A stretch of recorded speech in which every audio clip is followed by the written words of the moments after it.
Assalamualaikum warahmatullahi wabarakatuh. Ketemu lagi dengan Bribka Suyono. Tentunya masih di channel Suyono Listrik. Dan tentunya masih membahas seputar anxiety, psikosomatik maupun asam lambung. Dan yang tentunya berdasarkan pengalaman yang saya alami. Oke, how are you? Apa kabar Anda semua? Saya doakan semoga Anda diberi nikmat. Yaitu nikmat apa? Nikmat sehat, nikmat iman, dan segera lepas dari anxiety, psikosomatik maupun asam lambung. Yang baru menemukan channel saya atau yang sudah mengikuti channel saya yang sudah lama, subscriber lama ya, kalau Anda belum pernah tahu siapa saya itu adalah kan ada pepatah mengatakan tak kenal maka tak dijawab lah. Ayo jawab dengan kencang, jawabnya biar Anda semangat gitu loh. Tak kenal maka tak apa sayang? Tatap matamu bagai busur panah yang kau lepaskan ke jantung hati. Ya, nama saya Suyono, profesi saya Polri, pangkat Bribka, dinas di Polres Rembang, Jawa Tengah. Bagi orang Rembang, saya tinggal di Desa Ngotet, RT 7 RW 4 itu ya. Nah itu aja, anak saya 3 cewek semua, dan yang paling ganteng tentunya saya. Ngerokok dulu, santai ya. Ini Anda tonton sampai selesai karena tema ini penting sekali. Terima kasih Anda nontonnya, itu enggak setengah-tengah, saya lihat kemarin itu ya. Terima kasih sekali. Dan banyak komen-komen yang menyatakan saya lebih suka Pak Yono yang dulu sembuh alami, yang tanpa obat. Saya nggak pernah ya menyatakan saya nggak pernah minum obat gitu. Tapi begini, penyembuhan saya yang pertama memang saya dulu berobat, artinya saya sudah minum obat, tapi saya hentikan. Bila saya hentikan, terus saya memilih untuk penyembuhan sendiri begitu ya. Terus kenapa saat kambuh kok saya minum obat? Nah ini yang baru bergabung atau yang masih persepsinya masih carut marut negatif, ini tahun 2024 nanti akan ada pemilu, terus ada pilkada ya, tantangan Polri berat. Kalau saya dulu melakukan penyembuhan diri sendiri, saya tinggalkan obat, itu lama penyembuhan saya. Terus saya kan sering, walaupun saya sudah sembuh, sering nonton videonya Dokter Andri. Nah seiring jalannya edukasi itu, saya cobalah. Kambuh ini saya nggak mau ego. Coba saya minum obat, saya coba, alhamdulillah ya membantu, begitu, membantu. Walaupun saya harus meditasi, masih meditasi, relaksasi dan sebagainya, gitu ya, itu. Dan saya belum pernah juga. Ini loh, saya nggak pernah ke dokter, nggak pernah masuk obat di sini, nggak, begitu ya. Itu. Dan saya selalu menyarankan Anda, kalau memang beban ini sudah Anda memikulnya sudah berat, ya silakan ke dokter. Kapan saya ngerokok? Ntar dulu.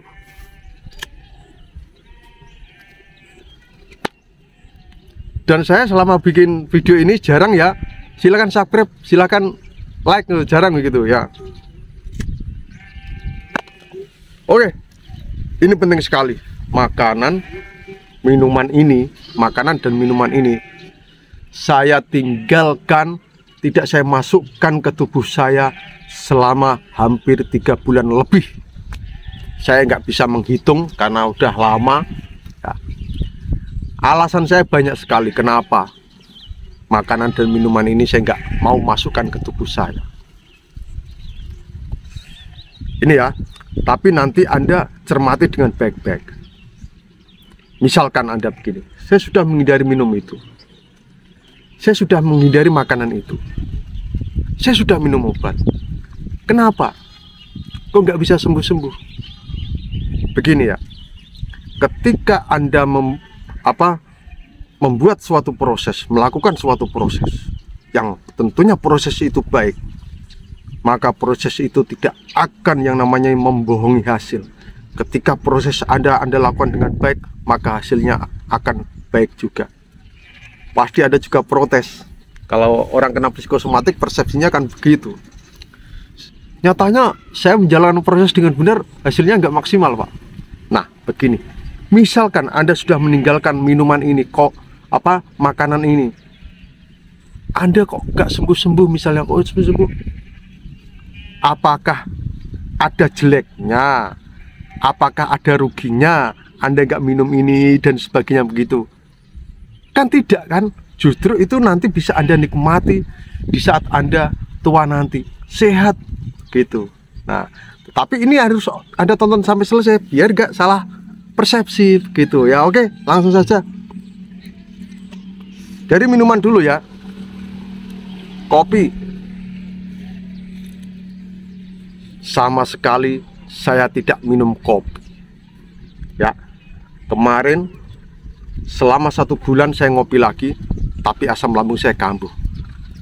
Jadi dari tahun saya kena asam lambung sampai sekarang saya nggak minum kopi. Pernah sebulan tetapi kambuh, terus saya tinggalkan lagi. Itu ternyata betul. Kalau kita punya asam lambung, gangguan asam lambung, kita harus menghentikan minuman-minuman yang bersoda, yang mengandung kafein, gitu. Kopi.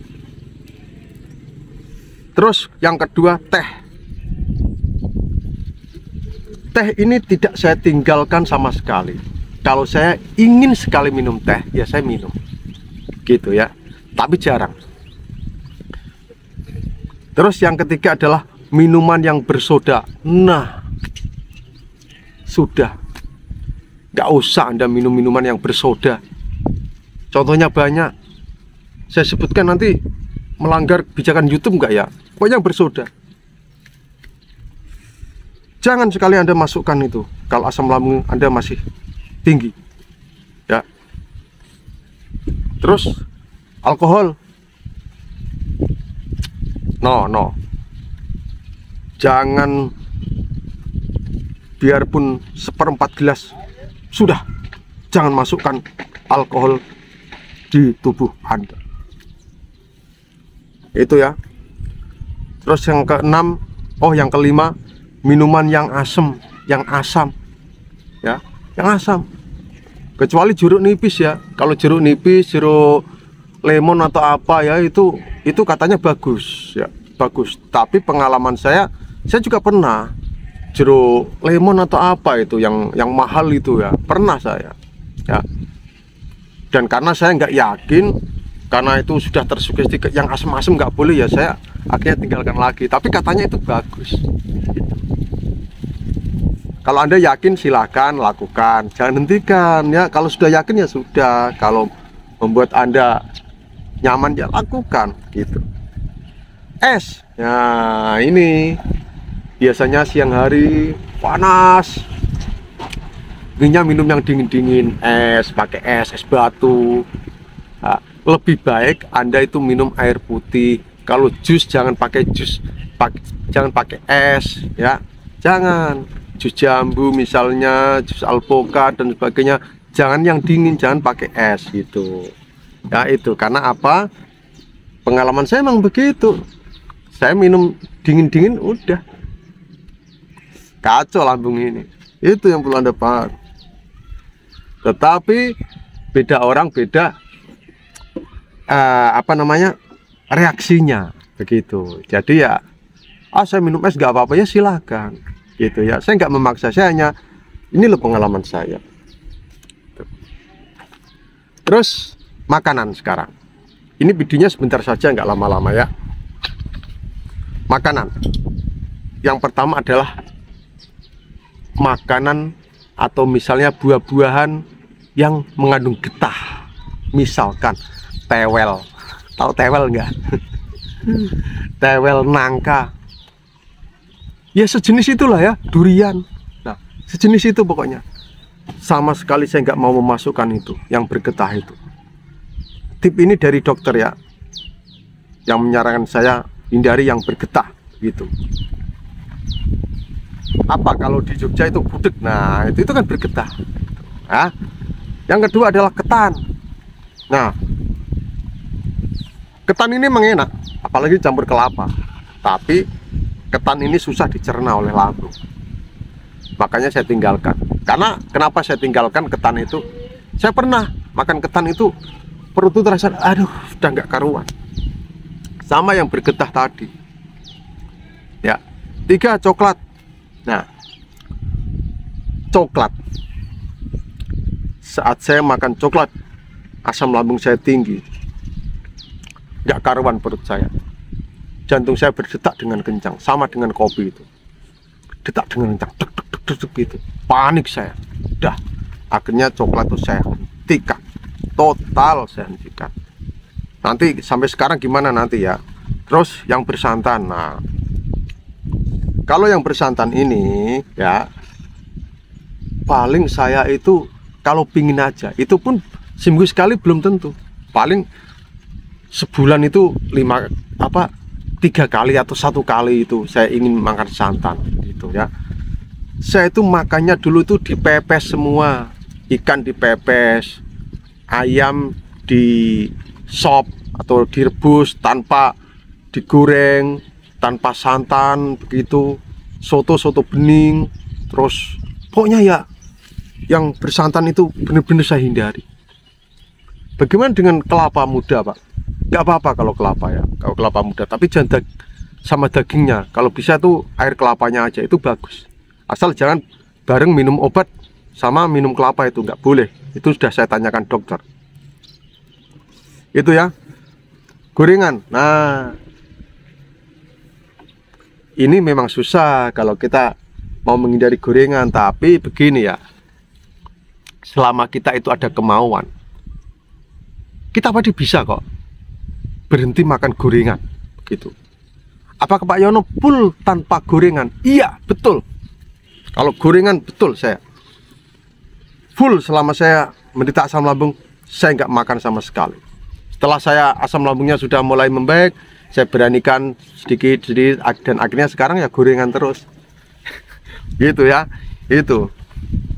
Ini bukan patokan, jadi sesuaikan dengan diri Anda gitu. Yang tahu kemampuan tubuh Anda adalah Anda sendiri gitu. Mie instan, nah betul-betul saya nggak mau kemasukan mie instan sama sekali saya. Karena saat makan mie instan pasti lambung ini nggak karuan begitu ya. Nah itu, jadi pokoknya Anda itu minum air putih saja hangat begitu ya. Air putih hangat. Kalau ingin minum teh sedikit saja, jangan sering. Kalau ingin minum jus ya silahkan, tapi tanpa es itu ya. Kalau makanan ya itu tadi itu yang bergetah, ketan, coklat, bersantan, gorengan, mie instan. Nah itu saya tinggalkan. Pedes, nah ini lupa ya. Kalau pedes emang udah semua udah tahu ya. Yang asam-asam semua udah tahu, itu tinggalkan gitu ya. Jadi itu yang bisa saya sampaikan. Tetap semangat, jalani saja, karena sakit ini membawa kita untuk menjadi orang yang lebih baik gitu ya. Oke ya kawan-kawanku, saudara-saudaraku, selama Anda menerapkan itu, saya yakin kok cepat kesembuhan Anda dalam menghadapi asam lambung ini ya. Semangat. Salam sehat dari Bribka Suyono. Wassalamualaikum warahmatullahi wabarakatuh.